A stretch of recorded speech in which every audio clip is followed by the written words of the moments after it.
यशोमती मैया के नंद लाला।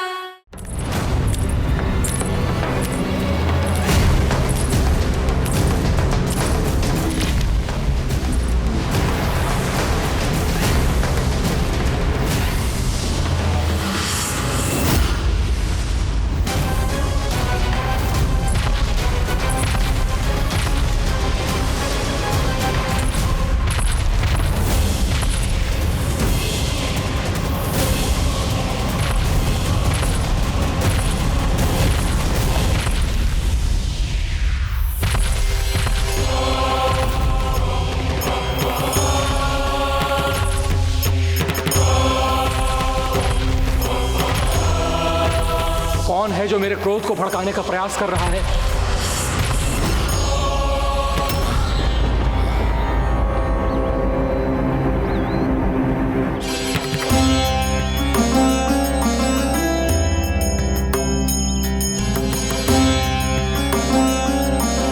अभी क्या देखा मैंने? किसके पांव थे वो?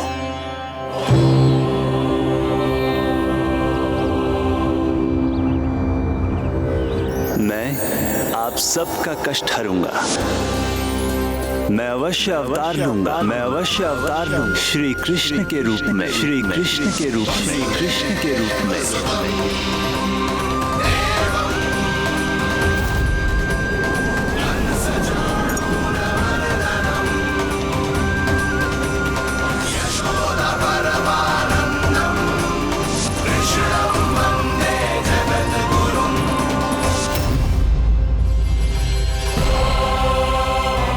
नहीं, नारायण चोरी नहीं कर सकते। अवश्य ये कोई पाखंडी है। यदि मेरा आभास सही है तो अब न ये मेरे क्रोध से बच पाएगा और न ही मेरे श्राप से। न ये मेरे क्रोध से बच पाएगा और न ही मेरे श्राप से।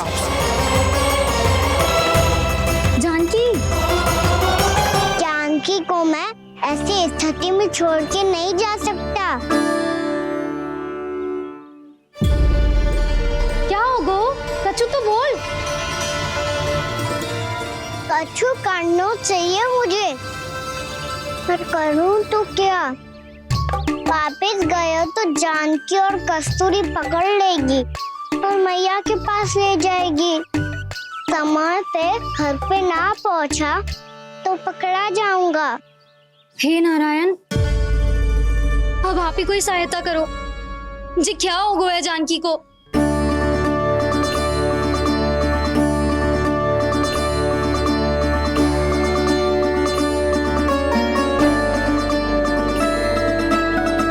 कस्तूरी, कस्तूरी, कस्तूरी। जी मेरा नाम किसने पुकारो? कौन है वहाँ?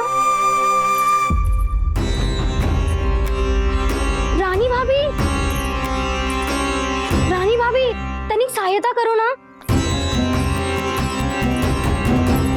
भाभी, जी देखो ना जानकी को क्या हो गया है। जानकी, जानकी, क्या हो गया है? कस्तूरी, तनिक जल लेकर आ। जानकी, क्या हुआ?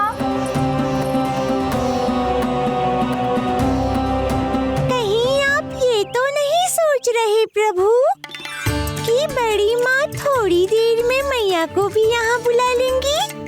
हाँ, और तब मैं निश्चिंत होकर घर जा पाऊंगा। पर प्रभु, यदि मैया को घर से निकलने से पहले ही पता चल गया कि आप घर पर नहीं हैं, तो क्या होगा? ना, कुछ तो गड़बड़ है। कहीं चोट लगने का तो प्रभाव ना है कि जे इतना सो रहा है। यदि मैया को आपकी अनुपस्थिति का पता चल गया तो क्या करेंगी वो? यशोदा,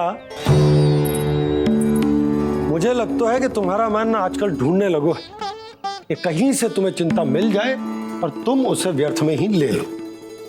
कहना क्या चाहते हो आप? यही कि तुम्हारा लल्ला कितनी शांति से सो रहा है और तुम यहाँ उसकी चिंता कर रही। सुबह की चोट को तो कब का भूल गए हो। तुम ही बताओ, तनिक भी पीड़ा होती इसे तो इतनी शांति से सो पाते हो? ना। तो बस, तो फिर चिंता मत ही करो, मैं रहूंगा ना इसी कक्ष में, ध्यान रखूंगा उसका। तो जे बोलो ना, आपको भी कान्हा के जैसे चादर तान के सोनो। अरे ना, भरी दोपहर में कोई सोता है क्या भला? पक्की बात? हाँ पक्की बात। मैं लल्ला को ध्यान रखूंगा, तुम चिंता मत ही करो। हाँ हाँ हाँ ठीक है। वैसे भी मुझे बहुत कार्य है, इतना सारा माखन इकट्ठा होगा है, पुराना होने से पहले इन सब का घी निकालना है। जानकी कह रही थी आएगी सहायता करने, तो कहीं ना है। और भले ही मैया को पता ना भी चला हो, पर बाबा तो इस समय प्रतिदिन आपके साथ खेलते हैं। यदि उन्हें पता चल गया तो?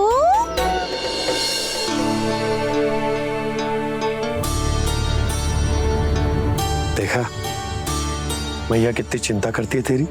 एक बार बाबा को पता चल गया तो फिर मैया को तो पता चलना ही है। उनसे अधिक देर तक छिपा नहीं पाएंगे बाबा।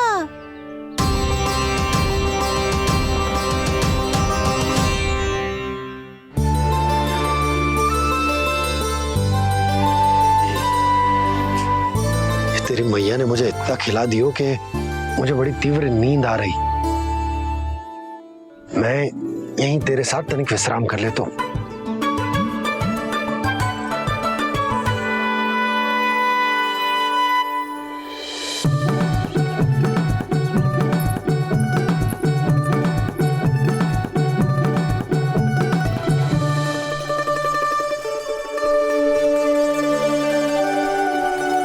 पता था मुझे यही होने वाला है।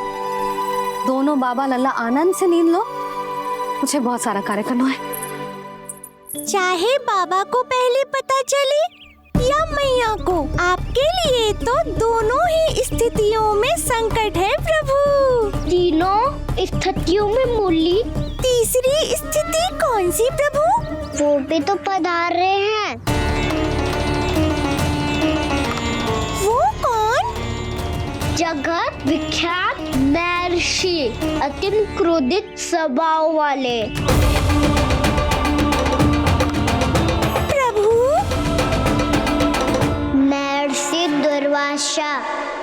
उनका गुस्सा बहुत खतरनाक है, इतना कि देवराज इंद्र तक नहीं बचे। मेरा ऋषि दुर्वासा का घोर अपमान किया है तुमने देवराज इंद्र। जिस प्रकार से तुमने मेरी वरदान में दी हुई माला को ठुकराया है, उसी प्रकार से तुम्हारा पद तुम्हें ठुकराएगा, और तुम्हारे साथ साथ अन्य सभी देवता भी अपने अपने पदों से नीचे गिरकर श्री विहीन हो जाएंगे। ये मेरा शाप है तुम्हें, ये मेरा शाप है तुम्हें, ये मेरा शाप है तुम्हें।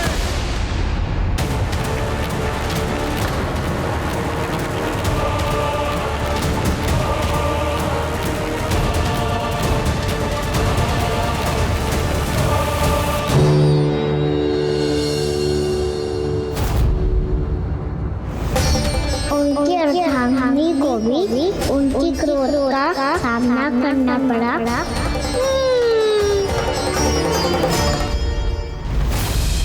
तुमने मेरी आज्ञा का अनादर करके मेरे सम्मान को भस्म कर दिया है कदली। इसलिए मैं तुम्हें श्राप देता हूं कि तुम इसी क्षण भस्म के ढेर में बदल जाओगी।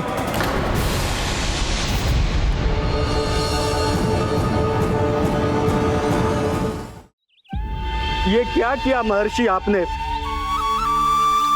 इंद्र को भी नहीं छोड़ा, देवताओं पे भी दया नहीं की आपने, और अब मेरी पुत्री को अपनी क्रोधाग्नि से भस्म कर दिया। मैं आपकी संवेदनाओं को समझता हूं ऋषिवर, परंतु यदि मैंने देवताओं को श्राप न दिया होता तो समुद्र मंथन भी न होता और उन्हें अमृत भी न मिलता। और अब मेरे श्राप से आपकी पुत्री और मेरी पत्नी कदली फल बनेगी, और श्री विष्णु जी की कृपा से सभी पूजाओं में सबसे अधिक प्रयोग होने वाले फल होने का सम्मान प्राप्त होगा उसे।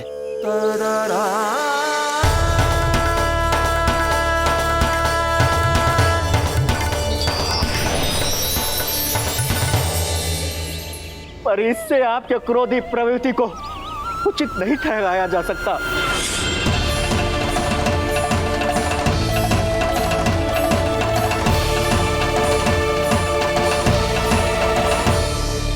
पर प्रभु, आपको उनसे संकट क्यों है? उन्हें थोड़ी ना पता है कि आपने क्या किया है। उनकी तपस्या की शक्ति को कम मत आगो मुरली, उन्हें सब पता चल चुका है। फिर तो फंस गए बुरी तरह से। अब केवल भयभीत ही करोगी, कोई उपाय भी सुझाओगी? प्रभु, इससे पहले कि ऋषि दुर्वासा या कोई और घर पहुँचे, आपको घर पहुँचना होगा ताकि मैया किसी और पर विश्वास ही ना करे। तो चलो फिर।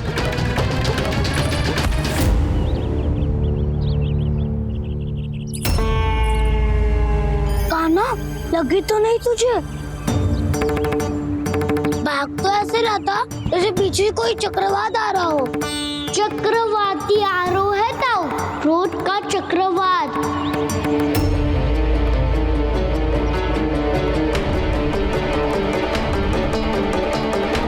कैसे संभालूंगा मैं महर्षि दुर्वासा को? कान्हा, कहाँ खो गया? और ये माखन क्यों लगा है तेरे मुंह पे?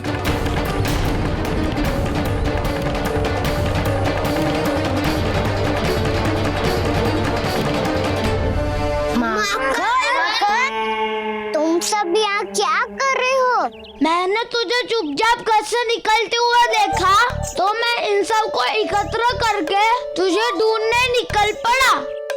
देखो देखो, उसके मुंह के साथ उसके वस्त्र पर भी माखन लगा है। लगता है माखन खा के ना माखन में डुबकी लगा के आए हुए कान्हा। कहाँ से? अकेले अकेले चला गो अपने पक्के सका से, पूछो तक ना तूने।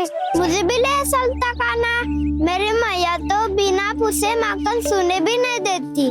मुझे ऐसा क्यों लग रहा है कान्हा कि तूने माखन चोरी चुप के खाया है, और वो भी किसी अपरिचित के घर से? कान्हा, किसी अपरिचित घर से ना खायो।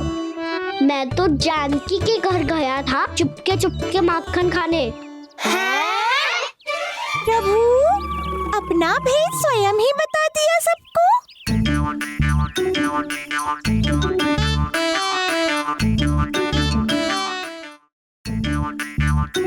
मेरा अर्थ है कि जानकी का घर खुला था तो मैं भीतर चले गयो। ना पूछे। पर वो तो सो रही थी ना, इसके लिए मैंने माखन बिना पूछे ही खा लियो। इसी को तो चोरी करना कहते हैं कान्हा। चोरी? ताई जी को पता चल जाएगा तो क्या होगा तेरा? कौन बताएगा मैया को? हम बताए या ना बताए, तेरे मुंह और वस्त्रों पे लगा माखन स्वयं ही बता देगा।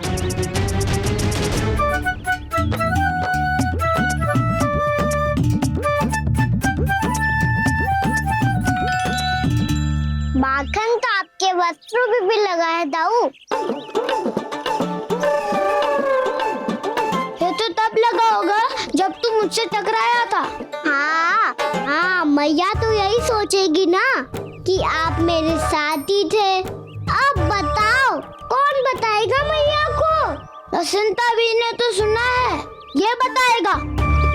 सोच ले वसंता, मैया को मेरी बुराई सुन के क्रोध आया तो नाना मैं ना बताऊंगा। जब तक मुझसे सीधे सीधे प्रश्न ना किए जाए तब तक मैं कुछ ना बताऊंगा। यदि यहाँ सत्यवादी मधुमंगल होता तो वो पक्का बता देता। तब तो अच्छा है वो यहाँ नहीं है। मैं बताऊंगा ताई जी को, क्योंकि मुझे ताई जी ने सब सूचना देने को कहा था। कब? सुबह जब मैं ताई जी को पूजा के फूल देने को गया था। सुन, तेरी आंख के सामने कछु उल्टा सीधा हो या कोई अत्यधिक शरारत करे तो सीधे आके मुझे सूचना दियो, समझ गो? ना बताएगो ना तो मैं कान्हा को बाहर भेजने की आज्ञा वापस ले लूंगी। नाना आप आगे वापस मत देना, मैं सब बताऊंगा। इसलिए आपको तो ताई जी को बताना पड़ेगा। अर्थात मैया ने आपको बाहर भेजने से पहले ही गुप्तचर की व्यवस्था कर ली थी।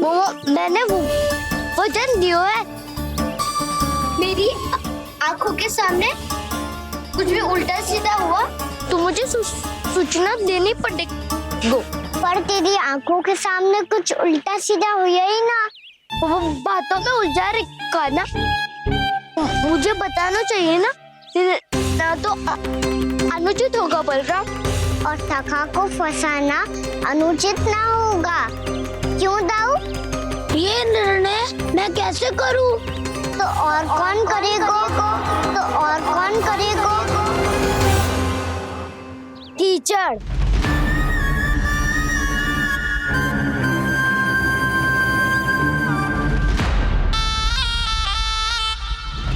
टीचर इन्हें कैसे करोगे? कान्हा और सीता के बीच में टीचर फेंको प्रतियोगिता करते हैं, जो जीता सब उसी का ही साथ देंगे। बोलो स्वीकार है? स्वीकार है। तो मुझे भी स्वीकार है, पर नियम क्या होंगे? जो पहले थक जाएगा उसको हारा हुआ माना जाएगा, या फिर जो 2 बार अपने विरोधी पर कीचड़ फेंक देगा वो जीत जाएगा।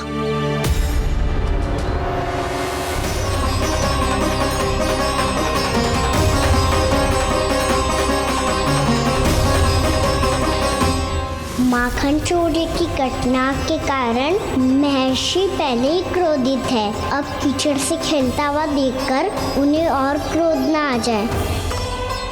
कान्हा तेरा ध्यान कहाँ है? खेल आरंभ होने वाला है। अब चुनौती स्वीकार कर ली है तो खेलना तो पड़ेगा ही।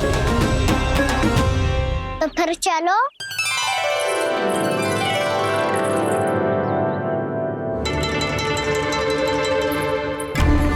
अरे हटो हटो, तनिक धुआं तो जाने दो।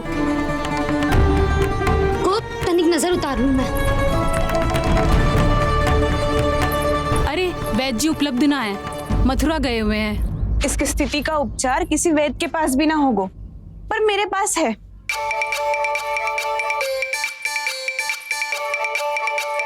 अरे अरे बस करो ये सब।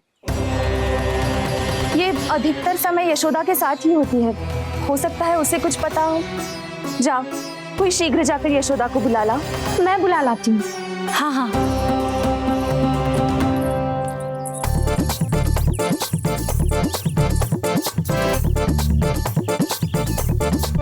मैं ही बनूंगा निर्णायक। नाना इसे ना बनना चाहिए। ये तो कान्हा के हाँ में हाँ मिलाता है। बलदाऊ को ही बनना चाहिए निर्णायक। हाँ, बलदाऊ को ही निर्णायक बनना चाहिए।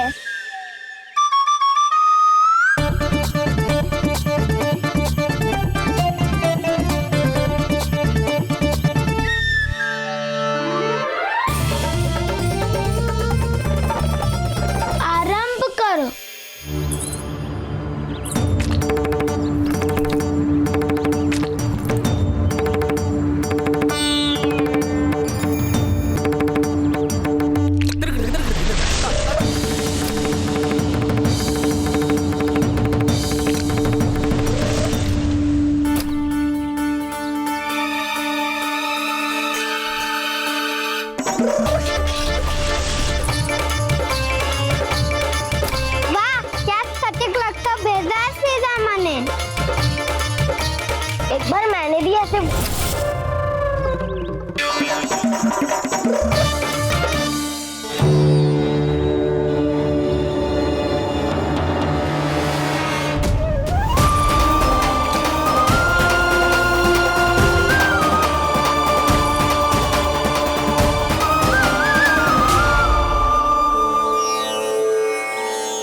मैं बिल्कुल सही था।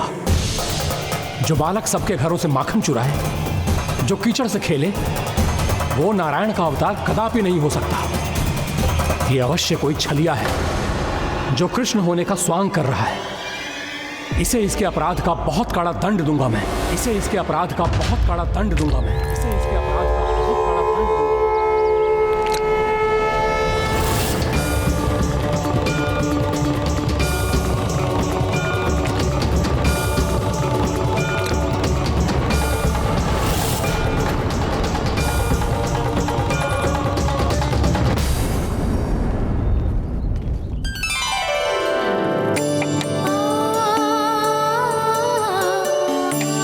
घी बनने की सुगंध से दौड़ा चला तो है, जे सोच के कि मैया कछु विशेष बना रही है। चेतु अभी तक सो रहा है। बहुत समय होगा है बिना कछु खाए पिए सो गया है।